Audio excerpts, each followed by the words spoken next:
What's going on, guys? JSGC here, and we are here for another Manchester City transfer update. We've got lots of things coming up this week involving Manchester City. Managed to squeeze in a little transfer update for everybody to enjoy. So if you are enjoying the content, then do subscribe, press that red button, press the bell and put your push notifications on. We're aiming for 17,000 subscribers now. We're less than 900 subscribers away from that goal. We will be doing daily Manchester City transfer updates throughout all of the summer transfer window for everybody to look forward to. So if you want to stay up to date ASAP, then it is worthwhile subscribing. I'm also looking for sponsors for my daily Manchester City transfer updates throughout the summer transfer window. I'm expecting them to be extremely popular once more. So if that is of interest to you, then you can find my business email in the description below if you want to hit me up for any sponsorship, for any videos or any general business inquiries. Go and check out my social media too. You can find them links in the description below and also sliding across at the bottom of the screen to follow me on my Twitter and Instagram. We're aiming now for 1,000 followers on Twitter. We're, 75 followers away, and we've also passed 500 followers on Instagram as well, so thank you everyone for that. It is much appreciated. Leave a thumbs up if you do enjoy this video. Once more, 300 likes is the aim, and also don't forget, most importantly, let me know your thoughts in the comments below, as I'm always interested in what you do have to say with regards to these transfers. So let's crack on with this transfer update, and we're going to start off first with an Eric Garcia update, and this is really interesting. Now, Laporta, he's the new president at Barcelona. He's been in contact with Eric Garcia's agents and also his representatives to negotiate a pre-contract agreement. An agreement was agreed verbally between Bartomeu, who was the former Barcelona president, and Eric Garcia. However, Laporta, he's wanted to halve this agreement in terms of the finances for this deal, and so Eric Garcia, apparently word from his entourage, is he isn't so sure about joining Barcelona, so I'm sensing a bit of trouble in paradise. Now, to me, Eric Garcia, he should have just continued to learn from Pep, grow from Pep, and go from there. He should have signed a new contract last summer. That bridge now, it's been cut off. It's not going to happen. He will leave Manchester City when his contract expires on June 30th. It's a bit of a mess this now. I'm still expecting him to join Barcelona. Will Eric Garcia take that half the agreement that was verbally agreed with the former Barcelona president? Will his instincts and will not so much the ego, but will the principle allow him to do so or not? Barcelona, of course, keeping close eye on their finances. They're wanting to bring players in this summer. They're wanting to get their wage bill under control. They're wanting to sell players. They're going to need to sell before they sign. So I'm wondering maybe another club might swoop in. I know Arsenal previously have been linked with Eric Garcia, and that could well be an option, but Arsenal, they cannot speak with Eric Garcia until his contract's got less than 30 days remaining, because he's playing in the same country and same league as what Manchester City are. So we'll wait and see, but longer no agreement is signed between Barcelona and Eric Garcia, the more likely it is that he may join another club. But like I said, I think the bridge has been burnt for him to stay at Manchester City. Now, moving on, we've got an update on Lukas Nmecha. Sports Witness have been reporting that Hamburg, they want to sign Lukas Nmecha in the summer. He's been doing really well out on loan at Anderlecht, in particular his ability to score and take penalties. However, Anderlecht will not be taking up the option to sign him this summer, and so Hamburg are coming in, but apparently Hamburg don't want to pay the price that City are looking for. Sports Witness have chucked out a price there of €8 million.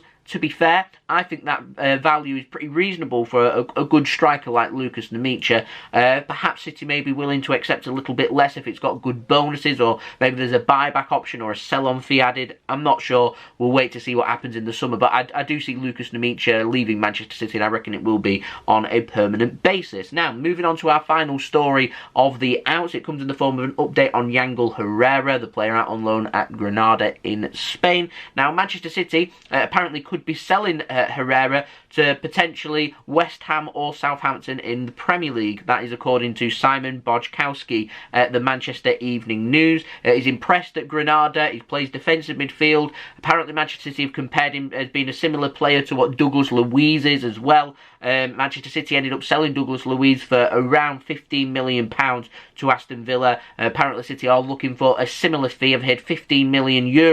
So we're looking at roughly £13–14 million for him to leave. It may be less due to the COVID market. That remains to be seen. So when all these ridiculous prices for players are being chucked out there, it's just completely not viable, because the finances for all football clubs right now are down. So they're asking for record transfer fees and stuff. It's just absolutely ridiculous. But Manchester City could have a space available for Yangel Herrera. If Fernandinho leaves Manchester City in the summer and he's still not signed a new contract at City, that could well happen, then we've got a ready-made replacement there in Yangel Herrera. Why send him out to Southampton or West Ham when we could promote Yangel Herrera for a season and see how he does at City? But we'll see. I reckon if City do sell Yangel Herrera, there will be either a buyback option and or a sell-on fee as well, just like there is with Douglas Luiz. So we'll see what happens with that. I will keep my eyes and ears open. Now, moving on to the ins, we've got a new name, comes in the form of Ajax youngster Ryan Gravenberch. He's an 18-year-old midfielder. Apparently, Manchester City are one of 4 clubs that are having a look at him. Apparently, his value is believed to be at around 30 million euros. I don't know too much about him. I've never really seen him play, so maybe people might be able to comment below about how good this player is. I've not really ever watched him, if I'm honest. It's just been reported, so I'm reporting it out to you guys.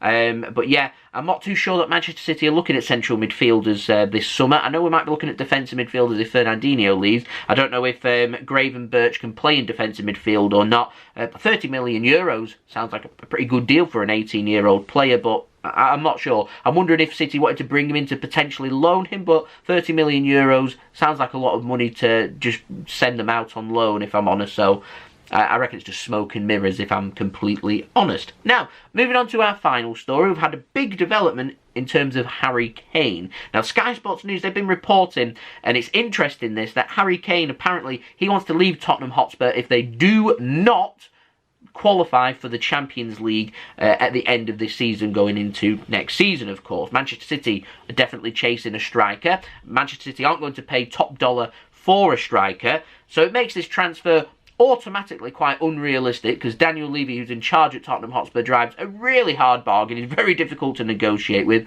We already know that. We know that from the Kyle Walker transfer. It's a difficult transfer, this one, to be able to get done, particularly with interest in Harry Kane, because there's lots of European clubs interested in bringing Harry Kane to their club, and if Tottenham make it clear that Harry Kane wants to leave and is available for a transfer, there will be a lot of interest, not just from Manchester City, but other teams as well, and Tottenham will want a bidding war for him to leave. What it would take for Harry Kane to sign for Manchester City would be for Kane to hand in a transfer request at Tottenham Hotspur and say, I want to join Manchester City only. Very similar to what Riyad Mahrez did at Leicester City. He said he wanted to go to Manchester City and Manchester City only. That's it. And that's what Harry Kane needs to do at Spurs. And that's the same as what needs to happen with Erling Haaland, and I don't think it will happen. He needs to say to Dortmund, to his agent, to his father as well, who's one of his representatives, and say, I want to join Manchester City, them only. It's them or I'm not leaving. That then allows us the room for negotiations. That then tells us the player's committed to joining Manchester City, and we'll then try and work on a deal to bring that player in.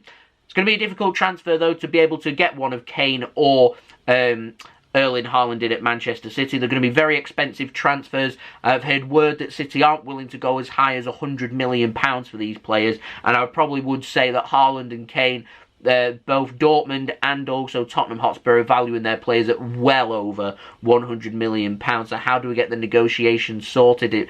Player swaps, who could we swap? And it's complicated. It's really complicated. But if Harry Kane does hand in that transfer request, then expect a lot of interest and expect City's name to be mentioned in that. Manchester United are believed to be interested in Harry Kane. I could believe Chelsea to be interested as well. These are competitors for Erling Haaland, so if they walk away and we're able to outbid Barcelona and Real Madrid for a striker, then we could well be looking at maybe one of Kane or Haaland, but we'll have to wait and see. I suspect we're going to get linked with every single attacker from around the world over the next 2 or 3 months. So strap yourselves in and stay tuned for that. And like I said, I will keep you up to date with all of these transfers throughout the summer transfer window with my daily Manchester City transfer updates, which I know everybody is excited about.